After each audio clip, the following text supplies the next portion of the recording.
Hello, everyone. This is What Your Pastor Didn't Tell You. Today, we are talking about a recent news headline that everybody's talking about, at least on news outlets and Twitter and stuff like that. This person named Samantha Fulnecki, or interesting name, Fulnecki, is a student, and she wrote a essay-like assignment and talking about women and gender and men and God's purpose and stuff like that, calling people, well, I guess certain ideologies demonic in a psychology class. And this person got a 0 on this assignment. And then she claimed discrimination.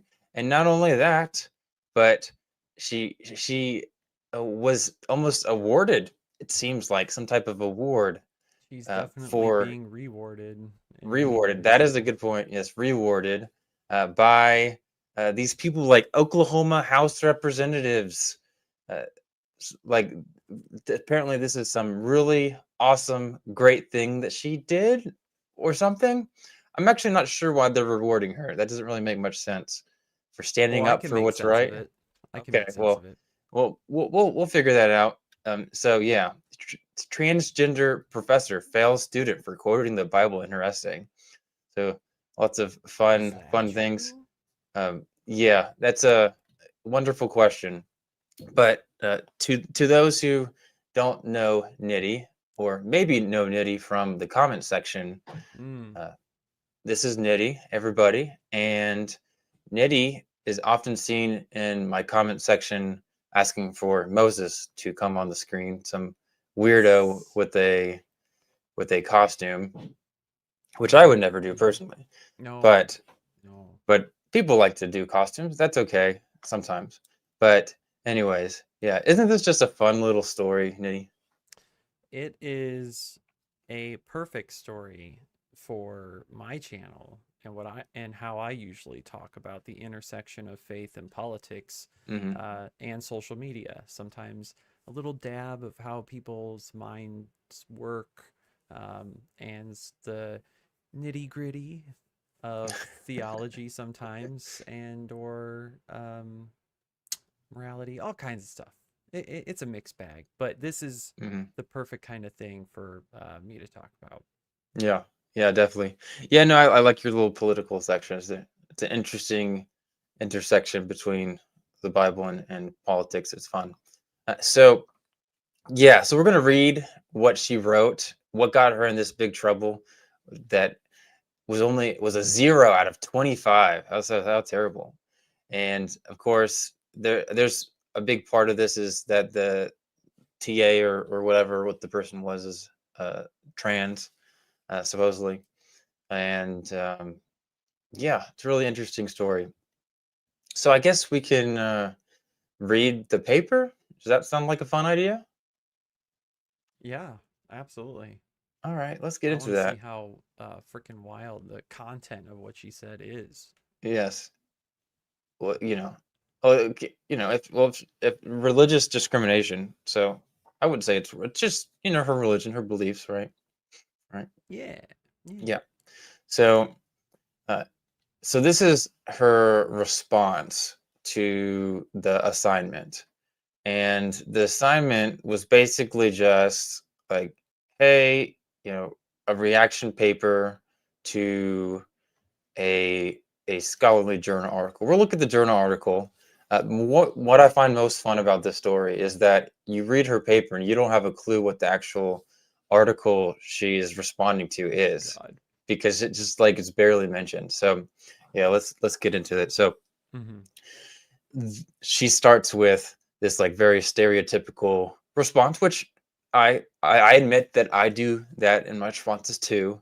Just kind of like almost summarize what you're supposed to write about, uh, or what you're told to write about. This article was very thought provoking and caused me to thoroughly evaluate the idea of gender and the role it plays in our society.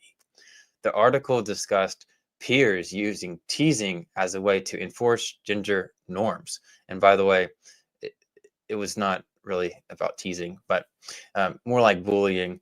I do not necessarily see this as a problem, she says. God made male and female and made us differently from each other on purpose and for a purpose. God is very intentional with what he makes, and I believe trying to change that will only do more harm. Gender roles and tendencies should not be considered stereotypes.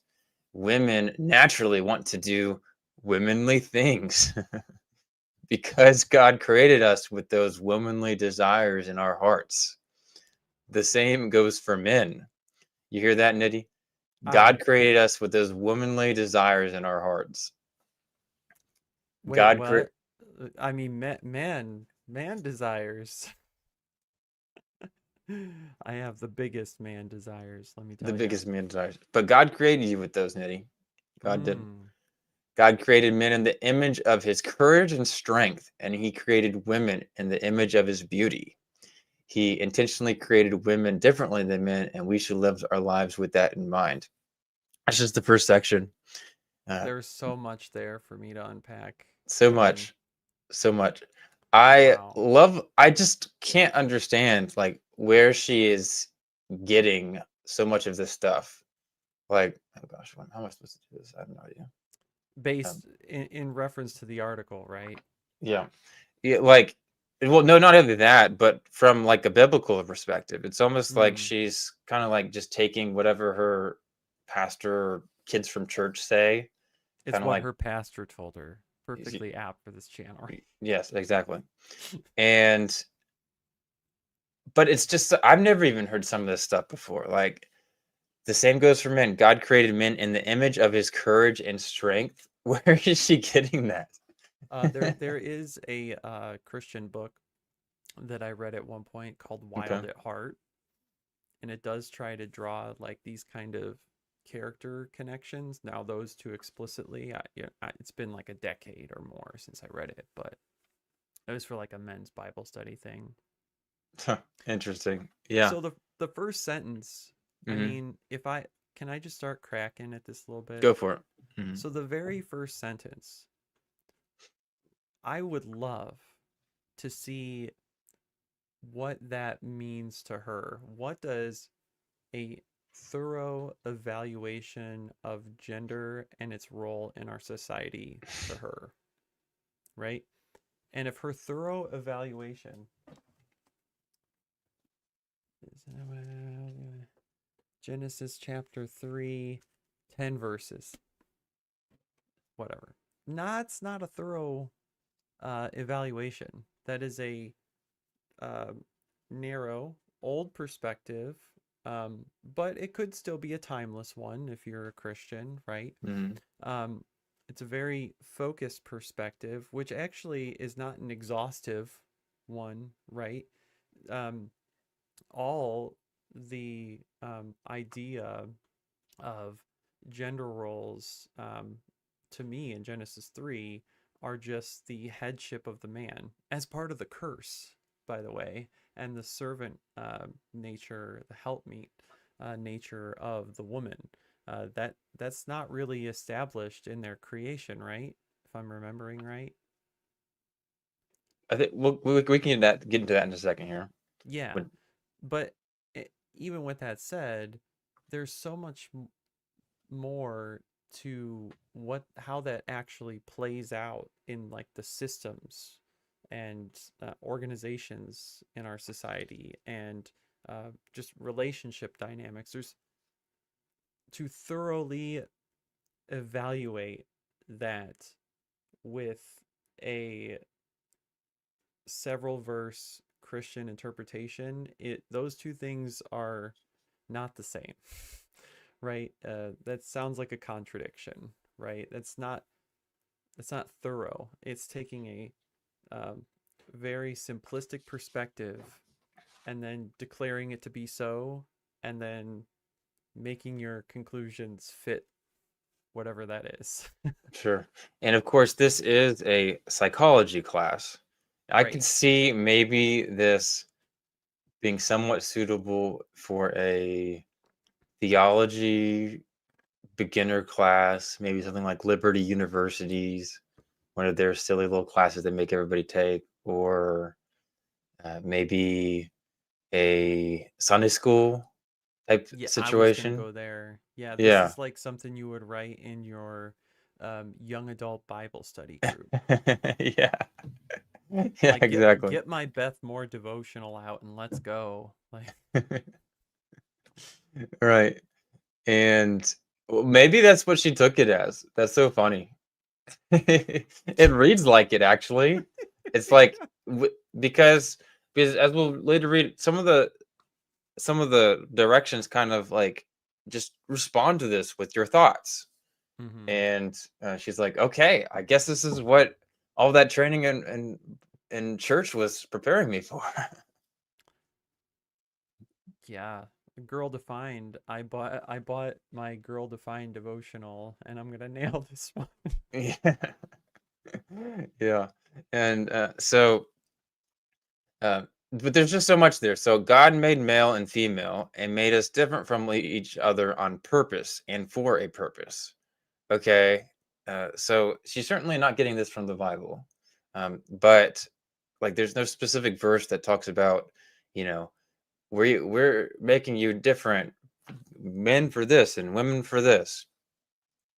God is very intentional with what he makes, and I believe trying to change that would only do more harm. So, yeah, I really don't know what she's referring to in intentionality. I guess that, that that's the purpose, and you shouldn't do that. You have to do that purpose, or you're doing more harm. But if you remember, well, this just like is so far off of left field of the actual paper, as we'll find. It's so funny, and it's just out of nowhere. And gender roles and tendencies should not be considered stereotypes. Women One naturally second. want to do womanly things, which just this is my favorite part. Women naturally want to do womanly things. I don't know Yeah, what even to say to that. 1 second. I'm actually gonna check. I'm gonna check my claim. Okay. Uh, All right. he Um, did give man a purpose uh-huh. to work the garden and take care of it, to name the animals. Mm, It doesn't say anything that I can see about how he should treat Eve. Uh, being naked with her, making babies. That's something they should be doing. mm, Uh, their purpose is to not do something, to not eat of the tree of the knowledge of good and evil. mm, That's interesting, right? Um, yeah, and then the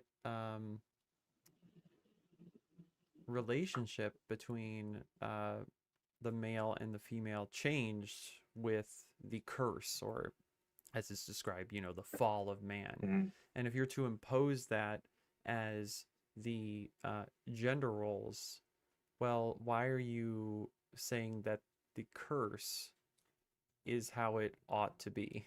That's a little mm. strange, right? Right. All we have is that the man was made to work, name stuff, and uh, tell the woman not to eat from the tree.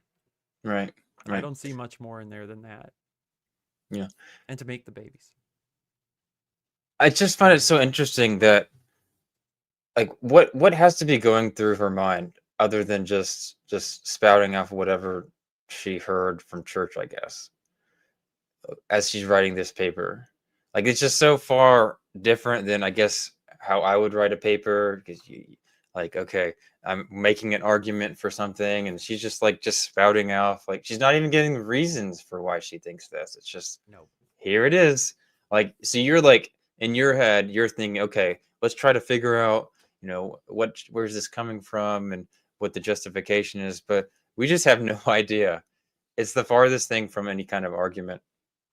Well, But gender roles and tendencies are stereotyped in culture and by mhm, Christians all the time, right? okay, Unless you want to define the word stereotype as, let's be as charitable as possible. Like to steel man, what she might mean by that, what she might mean is that gender roles and tendencies shouldn't be fluid.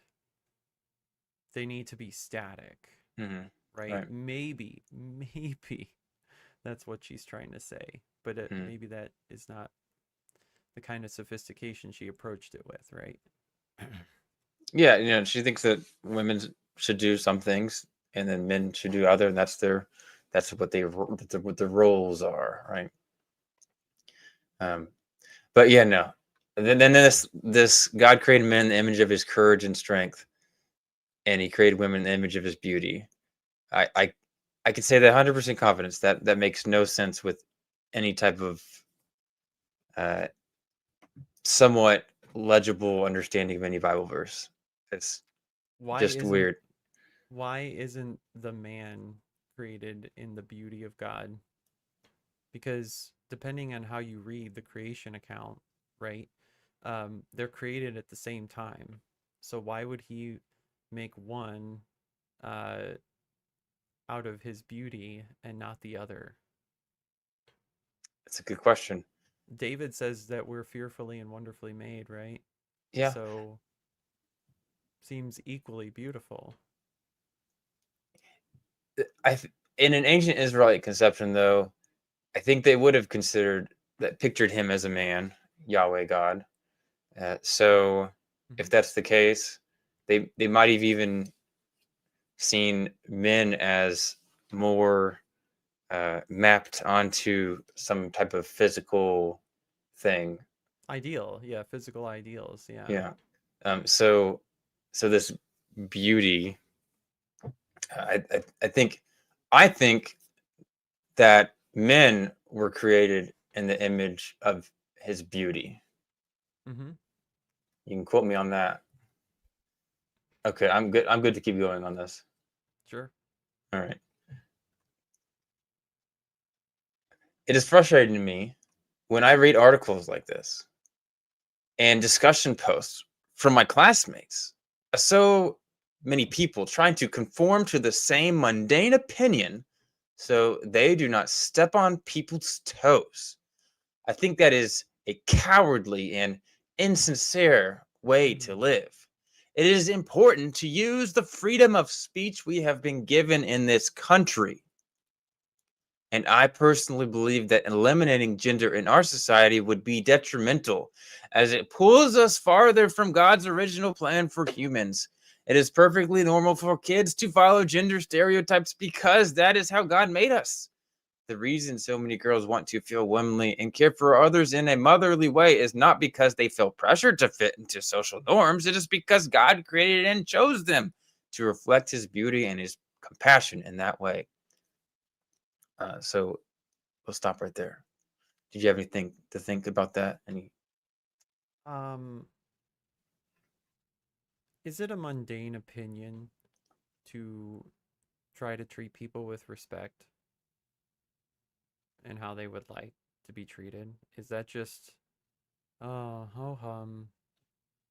I guess that's just such a boring thing to say that you want to love people how they want to be loved, and you want to try and be, tolerant and inviting and engaging with people. I mean, oh, who wants that?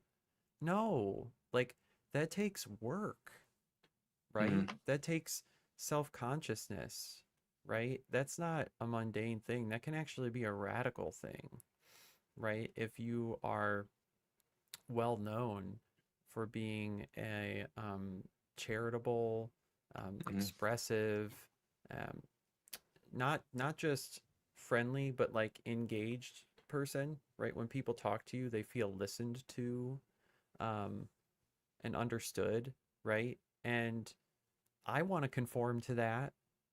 That seems pretty good. And maybe that is the goal of some of these posts, is to say, how about we not just write people off at the outset because of how they appear to us or how they choose to live, but Mhm. engage them, be tolerant with them as much as possible, um, and try to do well for them, right? I think that can take more work on the individual who actually pursues that and tries to do it, rather than someone who just goes, get out of my space, bye. Like that's easy. To otherize and distance is easy. Hmm. Yeah. Yeah, I think there is a lot of lacking of compassion in these kind of conversations, and uh, a lot of otherizing, but also failing to see people from how they perceive things. So, people are worried about, oh, if I call you this or treat you this way, that's my way of saying that I'm okay with what you're doing, which of Mm, course obviously right. is not true. Nobody, I mean, you can go to a gay wedding and the the people there are not going to automatically assume that you think it's okay to be gay or something like that, or Right. from an Yeah. ethical perspective. I mean, you could go to a bar and not be okay with consuming alcohol yourself, right? Right. Right. The other thing that isn't is here. She says it is important to use the freedom of speech we've been given in this country, and I personally believe that eliminating gender in our society would be detrimental, as it pulls us apart from God's original plan for humans. That's something she cannot demonstrate, verify, or study. That eliminating gender would in fact be a net detriment, right? I don't think we've ever existed in America anyway. We haven't existed in a gender abolitionist society whatsoever, right? That's the most radical form that could take, where everyone just straight up abandons all sense of norms about the differences in Mm, between like the sexes, and what they ought to do is fully abandoned. Pronouns are just like whatever, um, and the the use and imposition of gender identities is just to go away. And then there's what's that? Gender subjectivism. I'm making that label up to be fair, where it is more fluid, and the use can be liberal. It's not strict, and it's allowed. The concepts of it are allowed to progress with how these norms continue for particular groups of people, right? So there you go. And so we haven't existed in either of those conditions as a majority, right? That's not been the worldview of the majority of this country. Um, and it depends on what you mean by detrimental, right? What metrics are actually the things that you want to avoid? Like what outcomes do you want to avoid by loosening your concepts of gender, right? mm, I guess to her, the loosening of the concepts of gender for her um, is a dissension from God's plan. But, there's been loosenings from God's plan um, in many senses with gender, that I'm sure she actually agrees with, right? Does she want to be at a university? Does she want to pursue a higher education? Well, in stricter gender rolled Christian societies, that would have just been absolutely forbidden, right? Because that would depart from God's design to have women being the childbearer, right? And the helpmeet and the homekeeper, you name it, right? That was mm, the Christian ideal that was believed to be God's plan. But if she wants to partake in her educational endeavor in the first place, right? Is she diverting from God's plan? Is she a detriment to mm, society by even right. being in the university? I mean,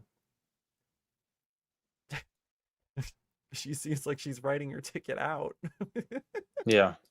Yeah, no, I really just dislike this whole approach from evangelicals, that on this whole gender discussion, because it comes from just a few select Bible passages, like Genesis 1:27, where it says God created the male and female. But it's like, okay, so what? Does that mean that there is no other genders? It doesn't say God only created humans, male and female. I mean, just on a very basic level, it's just Hmm. not commenting on the gender discussion at all. Of course, people in this time period had no conception of different genders or the concept of a gender in general, or whatever that means. I don't think you're actually correct there. What do you mean?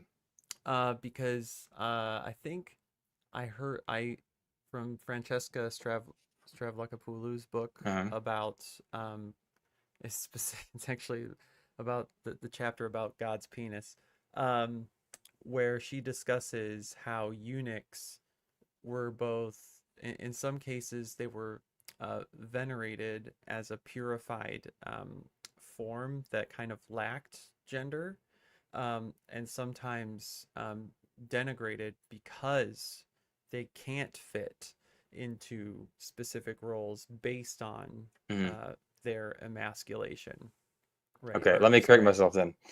no, it's okay. They do not have the Some same they conceptions that we would have today yes, on that's this right. whole Yeah.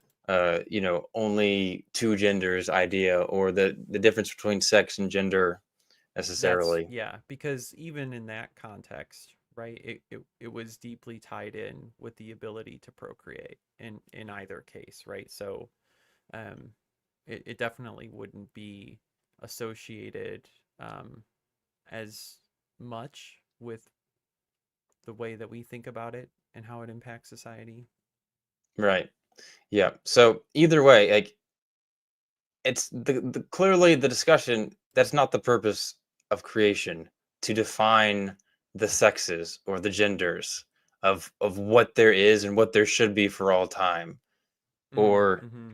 and and then there's Jesus's discussion as if it, like, he's affirming it, that that's how it should be, when the topics is about divorce, has nothing to do with a debate on what the perfect amount of gender is or whatever.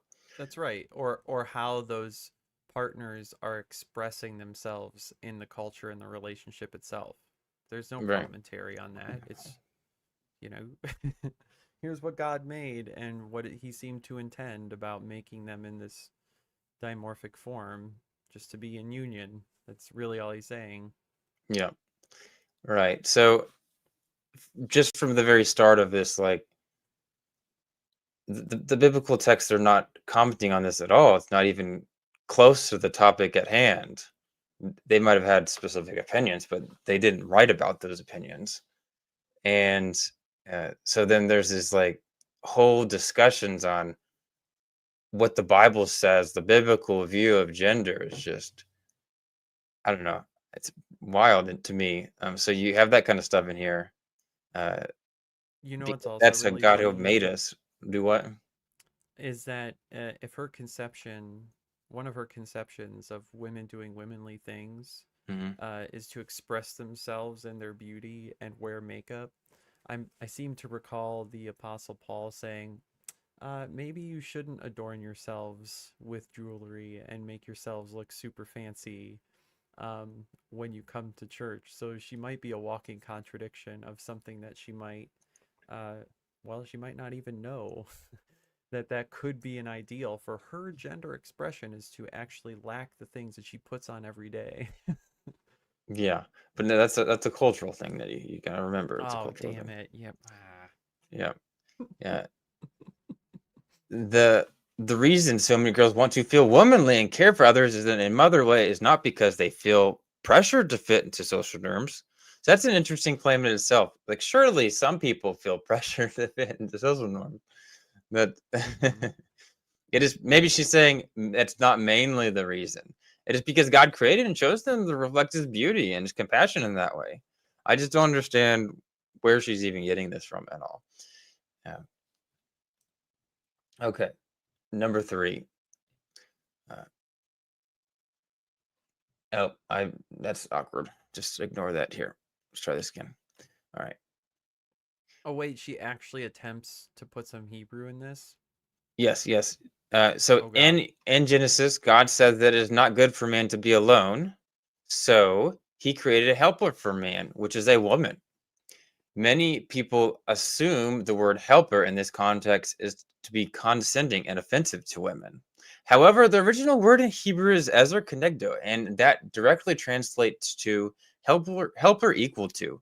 Additionally, God describes himself in the Bible using ezer kenegdo or helper, and he describes his Holy Spirit as our helper as well. This shows the importance God places on the role of the helper, women's roles. God does not view women as less significant than men. He created us with such intentionality and care, and he made women in the image of his being and a helper in the image of his beauty.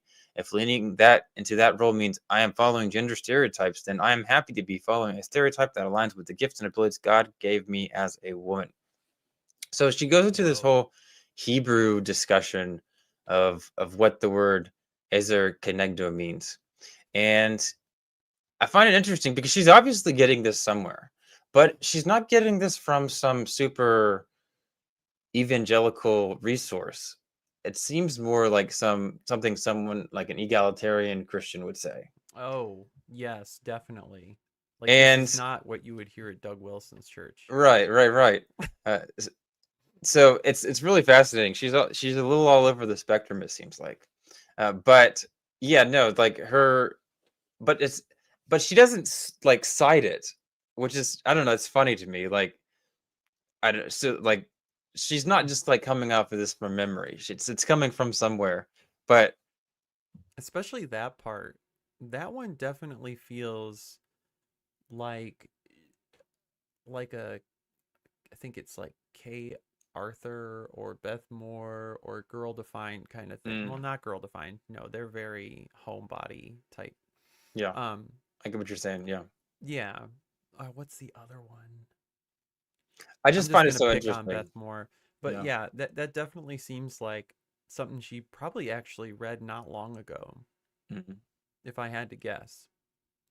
yeah, And it is very, you're right. It is very egalitarian because I think that someone like Pastor Mark Driscoll or other more conservative pastors would certainly view the human uh, helper or helpmeet as to some degree subservient to its leader, right? To its head.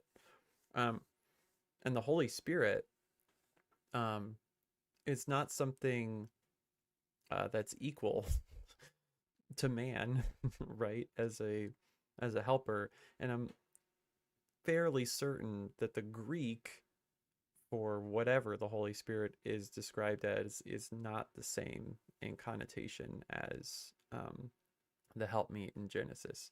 I could be wrong. yeah. I can't even begin to guess where she's getting that from. Now there is some translations of Holy Spirit in the Old Testament, but it's very few. But yeah, I really have no idea where that's from. But you're right. It's different conceptions, different words used uh, between the Greek and the Hebrew because it's New Testament, Old Testament. But um, yeah, no. So I mean, even in her examples alone, Parakletos, I think it's the helper equal to would not translate well in these other concepts she's mentioning by itself. But this Ezra connective term, it's usually used in reference to like God helping somebody else. So there's it would be incorrect to think that there is a condescending and offensive thing involved with that. So she's correct about that, but it's certainly not a conception of being equal to. That doesn't. Now there is the concept of uh, you know the woman being created from the man, and they kind of come together in one flesh. And I've got a whole video on that in Genesis ooh, 2:24. But with that being said, there's someone like John Walton has argued there's kind of like equality going on, but that's very different than the whole Ezra Kenegdo thing, because the whole point of it is, hey, uh, he needs a helper for the garden.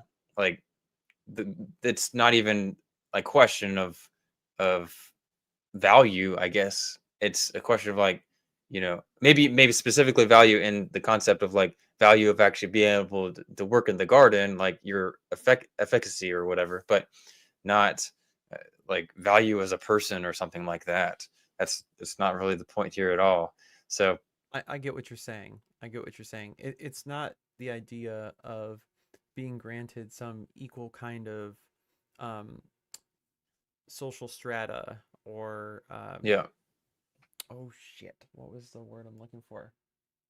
Uh, like or like uh value, yeah, value judgment, right? It is Mm, literally because he did task the man right out the get-go to work the garden, right? And he was working ostensibly by himself, and in order to correct that, as being lonely, he provides him the woman and commands them to be fruitful and multiply.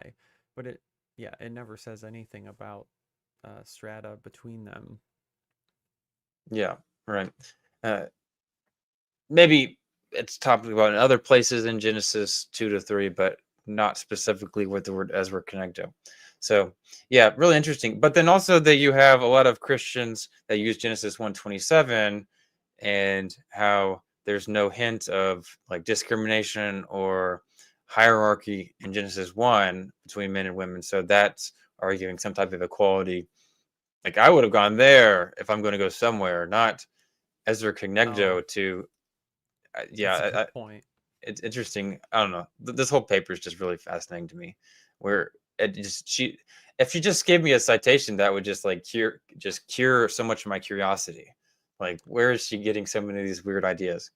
And Right, but then you have uh there are things in the epistles and pastorals that could give you the idea that there is some kind of subservience to a no, woman's role.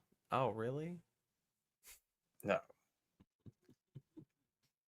You're teasing me. Quit it. Well, okay. A bit of a side note. I do find it really, really, really, really interesting that uh, so many of the submission passages and the like women should not teach and speak in service just coincidentally all don't aren't included in the typical Oh, Paul's that's a good point. Paul's Pauline, authentic Pauline yeah, like they're corpus. like Okay. pseudepigraph or whatever. So Uh, do you think that those are more of a product of the era in the early church where um, more defined roles needed to be given to bring order to it, I don't know if it's an order thing. or the adoption of Roman household codes because some of those follow them almost exactly. I think Yeah, Ephesians actually in yeah, particular is yeah. modeled There's a lot after of that. debate about Ephesians, but certainly First Peter 3 is all about the submission. And although I think there's a really good argument to be made that First Peter 3 is not really creating a hierarchy, but that's a different topic here. But Okay, anyways, but distracted. yeah, so First I'm good at Corinthians tangents. 14, 43, 34 to 35 or 32 to 34, whatever it is. Second Timothy, I'm sorry, First Timothy and Second Timothy, um, like many art scholars argue like they weren't written by Paul, and those are like the main passages that are used this way. It's really fascinating to me that so much is put on something that so many scholars disagree Paul didn't even write at all, or Peter. Um, but yes, so if leaning into that role means I am following gender stereotypes, then I'm happy to be following a stereotype that aligns with gifts and abilities God gave me as a woman. I think that was at least she was leaning into her argument a little bit there. I think that might be the closest thing to something of an argument there. Uh, All right. I do not think men and women are pressured to be more masculine or feminine. I strongly. Where is she getting this? Really? Um, of course they are. Of course they are. I Oh strongly no. disagree with the idea from the article that encouraging acceptance of diverse gender expression could improve students' confidence. Society pushing the lie that there are multiple genders and everyone should be whatever they want to be is demonic. and severely harms American youth. I do not want kids to be teased or bullied in school. However, pushing that lie that everyone has their own truth and everyone can do whatever they want and be whoever they want is not biblical whatsoever. The Bible says that our lives are not our own, but that our lives and bodies belong to the Lord for his glory. I live my life based on this truth. She gets really in the heart right here. I live my life based on this truth and firmly believe that there will be less gender issues and insecurities in children if they were raised knowing that they do not belong to themselves, but they belong to the Lord. There's a lot there too, right? There's a lot Because there. one of the things that's kind of hilarious is that isn't she not arguing to push or enforce typical gender roles on the sexes, right? I don't think that men and women are pressured. Well, you're trying to author that pressure right now, and you got it from somewhere. You didn't make it up, right? Um, like what church does she go to where there isn't an ethos of gender role, right? It seems like she goes to one that very much has that, right? So that's a bit strange. Like, so in what context does she believe that um oh wait, she says, I do not think men and women are pressured to be more mass. Wait, yeah, no. She's still, no matter how I read it, I feel like it's wrong. Um so, oh, here's a good one. So with that Hmm. next sentence, um diverse gender expression, I believe, is strawmanned by fundamentalist Christians to Okay. mean that a picture like one of those like meters, right? That goes like this, like the half circle ones, right? And then like um there's just like person, right? Person, average, whatever human, neither male nor female, right? Just let's say a general human. We're not sure which one. And then as you um, move in one direction, right, you're going to have the gender expression of that person, okay? And it may or may not like align with their gametes and their body, whatever. But you Hmm. have this idea of that. And so there's like, let's say someone born, XY, uh, male, um, they're only permitted to either exist at this gauge, or sorry, over on this side of a gauge for, you know, pure man, or maybe up to like somewhere over here for Hmm. pure man. It's still in like the acceptable tolerance, but their gender expression can't get to towards like a certain point where it would be neutral or what they deem as effeminate, right? And then Hmm. the woman, it would be conversely, right? But here's the thing, like, there are tons of things, occupationally, hobby wise, the way that you communicate, which can be interpreted in varying degrees on this, like, meter. And for me, growing up, right, I don't think I would have fit in the normal man range, right? I hated physical contact and, wrestling. I didn't like, a pecking order of, toughness Hmm. amongst other boys. I was not interested in other physical activity very much. In fact, I was very scholastic oriented. I liked more gentle things. Um, I like to really care for things and watch over, other kids, effectively like babysit, at daycare. And would those be considered too effeminate for me? Well, Like, you're going against God's order. damn it, right? And I think it's strawmanned to say that a boy can't exist in somewhere where they're like, okay, like I won't express myself in these ways by like the way I dress or what I'll pursue or whatever. But I do desire and express myself in other ways that you might associate as ma- effeminate, maybe, but not as masculine as you would like, right? Which does put you on a spectrum.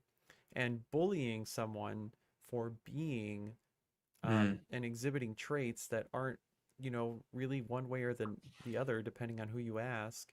What's the point of that? All it's doing is just hurting someone unnecessarily, right? It just,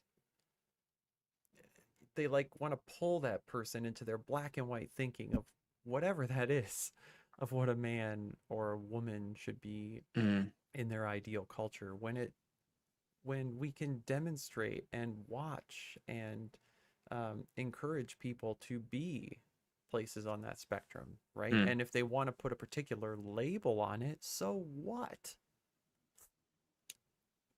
Right. But the fun thing about that is that everything you just said for the past like 5 minutes, Sorry. the only basically possible slightly related biblical justification would be something like Genesis 1 or Mm-hmm. Ephesians 5 or Genesis 2, but it's just so remotely far out of the ballpark that it barely even has anything to do with anything at all in regards to each other. Mm-hmm. So like there's like some biblical justification of God wants us to have firm gender roles, and then on the other hand there's this like complex minutia of how women and men should behave in these specific instances that have Yeah. nothing to do with the supposed original justification. But then if you it's like, well my justification is these verses, but there there's no justification there at all, even if we grant the major premises that supposedly God is defining gender roles or something like that in Genesis 1, 2, and 3. So I don't know, it's really fascinating, but I guess that gets more into how kind of uh, Republicans, evangelicals today, Christian nationalists, kind of uh, they take their political beliefs and then they kind of like force that onto the Bible, and then they say, oh well, Christianity is They're this basically this doing a view of form of politics. apologetics, right? They have their conclusion and they're working backwards to find evidence to support that. Call Dan. Called Dan. What's your what is it? What did they say? What's your fit for the day? Fit for the day is. Fantastic Four. Let's see it. I do him proud. Yeah, proud of you. The That's what I first background thought. alone, right? Yeah, you definitely outnerd him in that regard. At least he doesn't have any Legos in his background. That's for sure. Who Yeah, needs scholarly books? yeah, yes. Yeah. So here, this is the fun little essay that this person Oh, says. But that's like, where it what is ends? that's where it is, I believe. Unless if I missed something, let me just make sure. Yeah, I believe there's four of them. Um, but so here's something fun is like we read this and she has a couple references, it seems like, to the article. I strongly disagree with the idea from the article that encouraging acceptance of diverse gender expressions could improve students' confidence. uh, what her justification is, I have no idea. But so let's actually look at the assignment and then what the actual article is. So the article, of which I will share on the screen here, is and it's like an actual scholarly article. Like, this is an actual class, so this is not some little like Sunday school event. Okay. And if we zoom up a little bit here, relations among gender typicality, peer relations, and mental health during early adolescence. So people can read the abstract if they want, but basically what they talked about was adolescents who conform to typical gender norms tend to be more popular with their peers. That makes sense. The relationship between gender conformity and peer outcomes varies depending on the adolescent's gender. Boys who deviate from typical gender norms experience more negative mental health outcomes. So, in other words, uh, when this is talking about kids, by the way, not like adults, which Hmm. there's like no indication in the entire article that there's an adult as being the About adult gender expression. right. So these are just like little kids. They're just studying some little kids in like preschool or something like that. So these negative outcomes include depression, low self-esteem, body image, and concerns. The authors emphasize that distress isn't caused solely by feeling gender atypical, rather it is social consequences, such as teasing, exclusion, and peer rejection that contribute to mental health challenges. So, in other words, so she's talking about like, hey, I don't think that teasing affects your confidence or something like that. Uh, but like there's this entire discussion in this article about why they think that, and she's like, nah bro, but the Bible, but God. Literally. And you know what's funny? She says, I don't want kids to be teased or bullied in school, but on page 1, go back to page 1. Okay,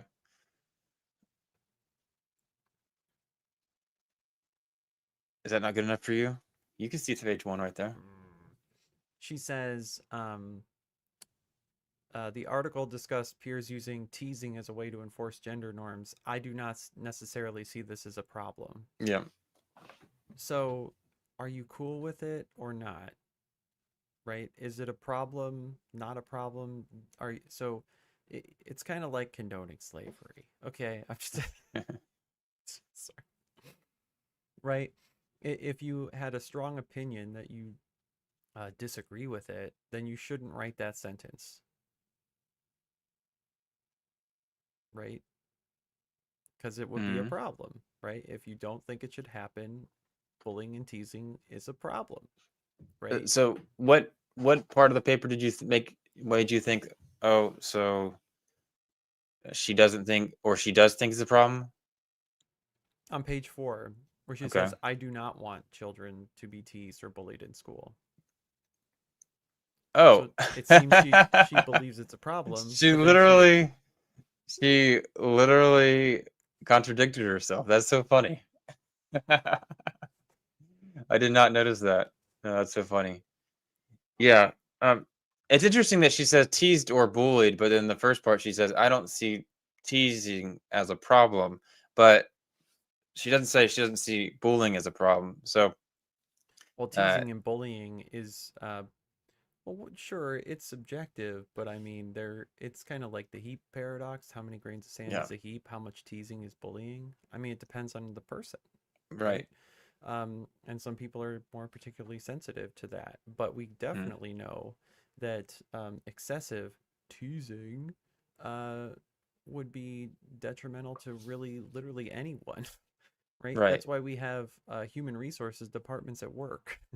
Like right. adults are vulnerable to teasing. Come on now. Yeah, I mean that's kind of what the articles is saying. But it's just really interesting response from her. I don't know how many times I can say that. Just really fascinating. Uh, so yeah, so just the entire article, just she doesn't seem like she really read it at all. If anything, I don't even know if she read the abstract because I don't think there was anything in the abstract where I was just like, okay, this is what she was thinking when she was responding to it. Uh, Low gender typicality predict more negative mental health outcomes from boys. Uh, Right. And she says, like, I don't see, uh, at the beginning, she said, I don't see that as a problem. Right. So, but here's a body of study that its conclusion that this is a problem. Your yeah. opinion doesn't matter. Right. Um, Jesus. Well, so, or actually, let's say Hmm. she believes her opinion does matter. It does. Right. And so, because it's her reaction, I guess. But Mm, then in essence, she's saying, well, I actually disagree with a peer-reviewed study because I have no evidence, right? Other than what I think is evidence from the Bible. mm, yeah. So then there's the question of whether it was graded properly. So let's pull up what the grading rubric says. And uh, can you see this okay? Give it a little more zoomies. I don't know if I can do that. You can't be picky with me, Nitty. That's good. All right. Criteria. Clear tie to the article. Is there a clear link back to the assigned article? Can the reader assess whether the student has read the assigned article? I think we can safely say that's a 0. Reaction content. Does the paper provide a reaction, reflection, discussion of some aspect of the article rather than a summary? So this one you might be able to get or something on there. I don't know if it's worth a I give her 0 on 3 the points. 3 points, 3 out of 10, because she did slightly mention the whole idea of gender and teasing and bullying, which is discussed in the article. She So definitely gave some yeah, reflection. she definitely Very gave some narrow reflection. reflection, but Although on a side note, back to the original part there, I find it really funny. She's like, this article is very thought provoking and caused me to thoroughly evaluate the idea of gender and role it plays in our society. You tell me that, and I'm thinking, oh, she changed her mind on something. She did not change her mind on anything. No, not this was even like close. the predetermined answer that from her straight from her Sunday school class. All right. So, and then the third section, clarity of writing. Are the main ideas and thoughts organized into a coherent discussion? Is the writing clear enough to follow without multiple rereadings? So, I do be honest, I have reread it a few times, and after reading it a few times, I understand it a little better. I can just understand where she's coming from. But in this criteria, it does say that it cannot need that. It cannot have those rewritings. So rereadings, whatever. So yeah, I guess that wouldn't count there. In other words, no, that's definitely 0. I think she got negative points here. Really?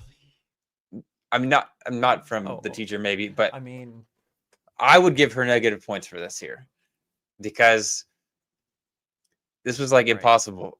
I mean, it took me forever to realize anything about like what she actually wrote and respond to what was actually responding to. There's Yeah. there's almost no way to know what the original article was just from reading her response. It's something I imagined of, I would imagine a very loosey-goosey YouTuber would be like, I read this article in class and oh my God, it's so full of crap. Like, and then they do stream of consciousness Christianity. I mean, you certainly get a lot of that with like critiques of different different scholars. Uh, Yeah. it's like when the So entire that's she could goal is only get just 25 points on this. yeah, it only gets 25, Okay. which I really do wonder. I don't know for sure, but like a lot of schools, it's like 1,000 points total. So if you get a 900, you get a 90. If you get only 500 points out of the 1,000, you get you basically get F. You fail. But this is only 25, so really, unless if it's like maybe a 500 point skill or something like that, this is probably pretty much worthless for the class, which is my suspicion. And I don't think this was an actual essay. I think it was just like a journal response or something like that. So, in other words, why it got so much publicity over a completely almost meaningless grade is wild. Uh, but uh, but let's read why. Well, we're not going to read it, but so I guess the idea is like, hey, she thinks she was discriminated because she should not have gotten a 0, and this person only gave her a 0 because it was her religion. And I'm just trying to think inside her head, and maybe there might have to do with the person being trans, something like that. So clearly, like that's the reason why she this person responded so negatively, because that person was trans and hates religion. And Which is not necessarily true. no, not in the slightest. Uh, so I can think so many different ways that this is not discrimination. So many different possibilities other than discrimination. Maybe they thought it was a bad paper. Maybe they were just a bad grader. Maybe they didn't understand your points. I think a TA actually graded it first. Well, no, the TA is the trans person. Oh, okay. Yeah. Who graded it first? Yeah, they're Someone technically properly. not a TA, it's something like that. But Okay. yeah. So But still, I yeah. mean, if the professor looked it over afterwards and agreed, then it's not just the trans person, right? Yeah, you're right. You're right. So yeah, no, this is just yeah, I don't know. Yeah, so Kip's like, she's a junior and it's a 625 word response. That's likely a weekly assignment. Right, right. Yeah, that's what I was talking about. Discussion board response kind of thing. Hmm. So, Imagine if she's turning these in every week. oh man, she's probably got some good stuff that she's posted. Or did she just randomly think, I'm going to respond from what I actually believe? And the rest of the time she's just It's giving the time to use her free speech, Zach. It's just yes. unfiltered. Let's go. Yeah. Oh man, I would just love to be one of her uh in the class, like if this is a discussion board post, like be able to see that and like other responses. In my classes, I'll just like go ham on some people. Like they'll say some stupid like Christian counseling stuff. I'll just be like, no, like study, study, study. You're wrong. Like I'll just go ham on these people. I kind of feel bad sometimes. But you It's know, people it's need it's their simplistic ideas challenged with right, data. right, Yeah, back up their right. claims, right? And you can Yeah. back up yours. So nothing No, wrong you're with right. that. No, I do it in a nice way, of course, but some I people, wouldn't doubt it. it's out of nowhere, probably in some people's eyes. But okay, so what did the? I mean, I no personally, I just want to add that I don't actually care that much about the grading. That's what everybody's talking about, though. Like, did she actually deserve a 0? Because if she didn't deserve a 0, then obviously it's discrimination. That's what it is. Like that's kind of the logic. But no, that doesn't simply doesn't follow. There could be 100 different reasons why she would get a 0 Right. that don't have to do with religious discrimination. Hmm. And let me remind you that she is like getting almost all these awards and stuff for being discriminated against her, standing strong. And I know it's really odd. Here's something fun though. Oklahoma education is ranked worst in the nation. So this just happens to be from the worst educated uh, state in the Area of U.S. the country. supposedly. So I And find that fun. that was also under the guy who has come out, Ryan Walters, a former superintendent, Okay. who's come out in just tremendous support of her, right? So under his watch, Mhm. he, the man who under his watch, the education quality either diminished significantly or stayed at that level, right? Mhm. And then he's giving praise to someone who in essence failed a paper, right? It's not looking good. Like, do you really want the endorsement of someone who did nothing to improve the conditions of your education system? Hmm. Interesting. Yeah. Uh, so here's some what I found on online, and I just thought it hilarious. So you have a math test, and they put 2 + 4 = God, 1 + 7 = God. So like obviously it's nonsense responses, and then the person gets a 0 out of 20, an F, and then they respond, "I think my math teacher hates me for my beliefs." Like this is pretty much the I love how equivalent to what's going on America here. is in the middle. Yes. And also the answer to that problem is zero. So is America like nothing? Like I'm just kidding. I'm playing I don't along. think they thought that through. I'm confident about that. Yeah.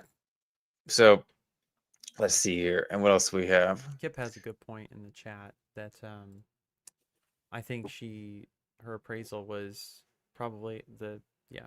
She craft and the Samantha crafted this paper in hopes of triggering the trans person.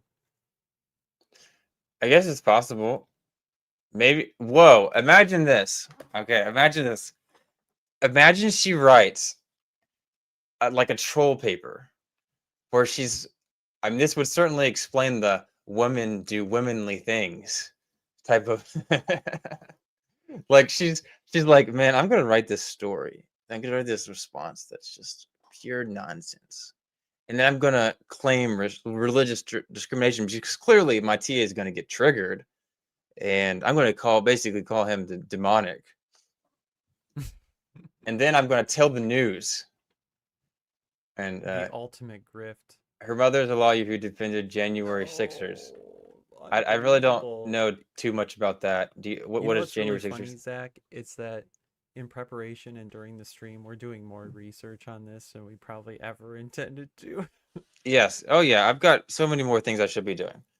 So many more Yeah. like professional interviews type stuff going on. But that's okay. This is more important right now. So what is January Sixers? The people who led the riot to try and overthrow our government and the peaceful transfer of power. Mm, okay. Yeah. Yeah. Apparently, Kip says she wrote to the governor. So maybe this Maybe this conspiracy is some theory planned is almost planned a little bit there. Really fascinating. ride the grift. Ride the grift. She should have just put a hashtag We Are Charlie at the end of it for crying out loud. Like, Yeah. Okay. Okay. So what did the professor say? So this is not the person that graded it. This is the professor, like in charge of the whole class. And the professor says, Samantha, I am the other instructor for this course, and I've also taken the time to read your paper. I concur with Mel, who's the transgender person, on the grade you received. This paper should not be considered as a completion of the assignment. Everyone has different ways in which they see the world, but in an academic course such as this, you're being asked to support your ideas with empirical evidence and higher level reasoning. I find it concerning that you state at the beginning of the paper you do not think bullying, teasing is a bad thing. In addition, your paper directly and harshly criticizes your peers and their opinions, which are just as valuable as yours.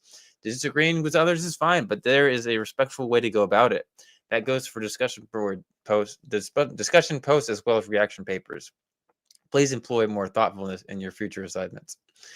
Oh, it's very professional, very, very professional. Now, sure you might is. say, like, oh, she's just sticking up for her teacher, but that's kind of a weird thing to do after the teacher was kind of kicked out. I don't know. Maybe they're just Mm. friends or something. Yeah. But yeah, here's the actual directions for the reaction paper format, just general of. But so it does talk about like citing, which of course, so just say the reaction paper is not a research paper that incorporates other sources of information. It is a paper that contains nothing other than your own original thought and analysis. But interestingly, it she like I don't know. She is quoting the Bible. It's like it is her thoughts, but she's telling you where she got it from. But it's like, well, what? It's very loosely cited Yeah, yeah. at that. Another thing is that like maybe the TA and the teacher just don't really understand the assignment. I can't tell you how many papers I've had where the teachers like they did not write the directions, so Mm. that they grade differently than the actual thing.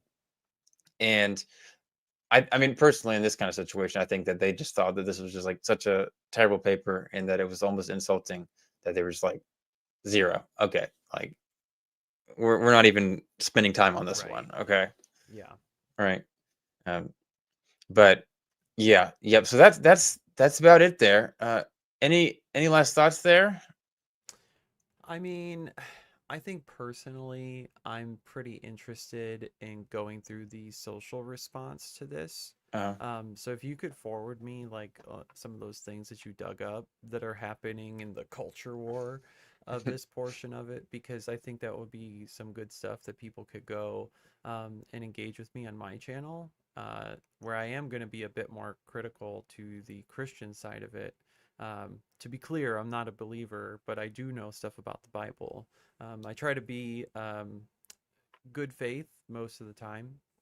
Um, and yeah, I'd be interested in continuing this discussion over there, and you'd be welcome to come on um, and do that. Shameless plug. you do Um, that for me? yeah, yeah. Yeah. Um, but yeah, I've said this before, but and one of the things I really appreciate about your channel is that you're making a concerted effort to bring a diverse amount of perspectives and information to Christians, right? And it really, I think, makes the Bible something that's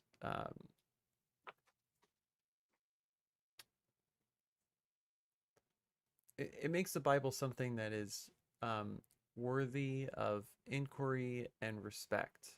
Mm, And it's not something to be used just for cultural leverage and power.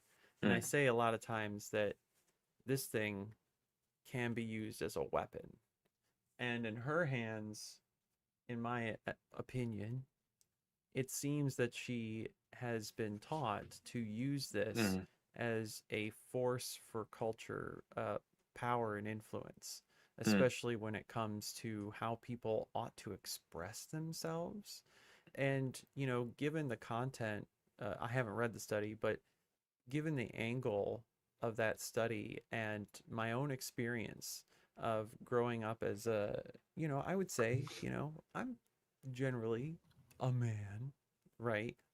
But at the same time, like there's a bunch of stuff that growing up I didn't conform to, that I didn't have any interest in. And guess what? I had a lot of teasing and bullying that happened to me. mm. And has that affected me long term? Probably. Am I like going through remedial sessions of counseling over it now? No, but but you get the idea, right? That my perception of myself was definitely hindered by the narrative that was pushed by the Christian culture around me, that I am somehow lesser because I don't express myself. Oh, geez, myself Yourselves. in the same way as all the other boys and young men Yeah.